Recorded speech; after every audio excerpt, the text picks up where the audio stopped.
Hello everybody, welcome back to my channel. In today's video, I will be sharing 5 life lessons that have helped me out a lot, and I wish I had learned these sooner. I think these will be helpful to you, so without further ado, let's get right into it. One really important thing that I learned is that being busy is not the same as being productive. I used to make the mistake of being really unsystematic with my time, so I would be all over the place. I would feel really busy throughout the day, but at the end of the day, I would sit down and realize that I hadn't really accomplished much, and this was because I was not strategic or efficient with the use of my time. Once I started to implement some basic productivity principles into my day, my efficiency skyrocketed. My strategy includes 4 items: prioritization, task batching, time blocking, and single tasking. And I'll go through these one by one in a little bit more detail. So the first item to implement is task prioritization. And this is when we schedule more cognitively demanding tasks for earlier in the day. So things that require calculation, problem solving, creativity.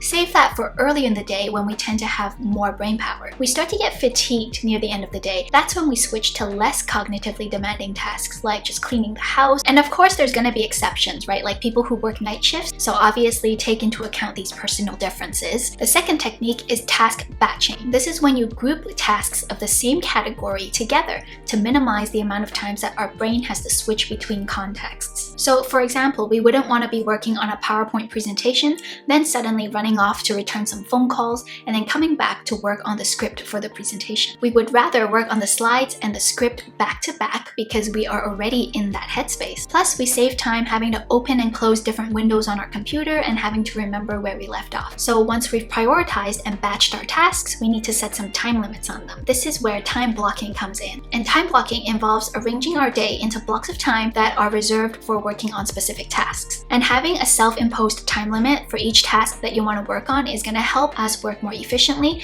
versus if we subconsciously knew that we could let the task drag on. Some people can get really intense and they block out their time minute by minute, but if you're just a regular person like me, time blocks of like 30 minutes to 2 hours will be good enough for most cases. And the final strategy is single tasking. So this basically just means to focus on one thing at a time instead of trying to multitask. So what actually happens when we try to multitask is that we're just getting distracted constantly between 2 or more different items. Research shows that every time there's an internal distraction, meaning we voluntarily switch our focus onto something else, it actually takes about 29 minutes for us to refocus back onto the original task afterwards. And if the distraction is external, such as someone knocking on our door or calling our name, it takes us about 22 minutes to refocus. So we can reduce the productivity time lost due to internal distractions by choosing to focus on one thing at a time. To reduce the number of external distractions, we can turn off our notifications, silence our phones, etc. And if you're interested to read the paper where the data comes from, I'll have it linked below. Anyways, making these 4 simple adjustments into my work habits has been game-changing, and I highly recommend you guys try it out if you're serious about boosting productivity. Now on to my next point, which is learning to deal with emotions in a healthy way,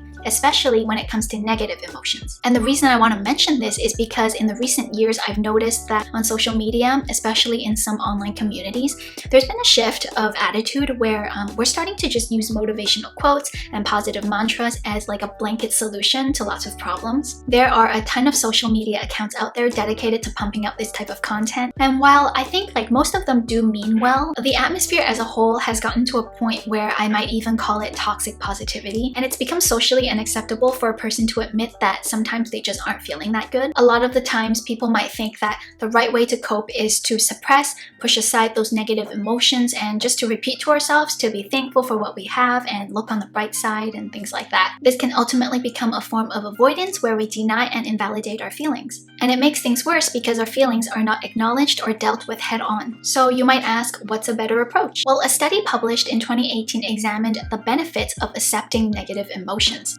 And it showed that the simple act of accepting our negative feelings actually leads to greater psychological health in the long run. By simply adjusting our mindsets, accepting our feelings is valid, and realizing that no feelings are intrinsically right or wrong, it actually makes it easier for our minds to resolve the tension and move on. Whereas judging and suppressing those feelings actually exacerbates the negativity, and in the long run, it leads to lower life satisfaction, poorer mental health, and even depression and anxiety symptoms. And keep in mind that accepting our emotions is not the same as being defeated by or surrendering to a situation. Now onto my next point, which is going back to the basics basics when it comes to self-care. Instead of thinking of self-care like a once-in-a-while pamper night, instead, we can try to move towards more meaningful self-care. I'm sure most of us have probably seen and done the stereotypical type of self-care where we light scented candles, run a bubble bath, and watch some Netflix. And I agree this stuff is fun and it feels nice in the moment. So it's totally okay to do these things as long as it's not the full extent of our self-care. And I realized that meaningful self-care for me involves going back to the basics,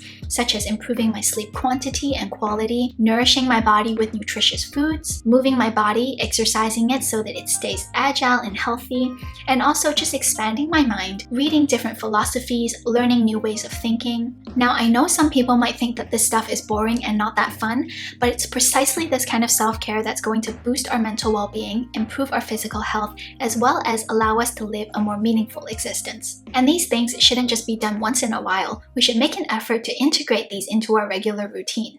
So personally, I try to integrate these aspects into my day-to-day life, knowing that it's truly good for me and it's like a gift to myself that keeps on giving. Now on to my next point, which is protecting your mind from manipulation. Such as when we see really dramatic news headlines that try to sensationalize things that really aren't that big of a deal, or if some store is advertising that they're having a flash sale and it expires at midnight and it's supposed to create this sense of urgency to make us want to go and buy a bunch of stuff right away. Just know that these things are part of a marketing strategy because these organizations and businesses thrive when we engage with their content or purchase their products. Just know that a lot of the hype and chaos out there is socially constructed by parties who have vested interests. I always try to keep this in mind so that I can do things and respond to things on my own terms. By the way, if you're enjoying this video, please give a thumbs up and let me know in the comments below what is something that you wish you realized earlier. Now onto my final point, which is that consistency is key. I really like this quote which says, "We are what we repeatedly do. Excellence then is not an act, but a habit."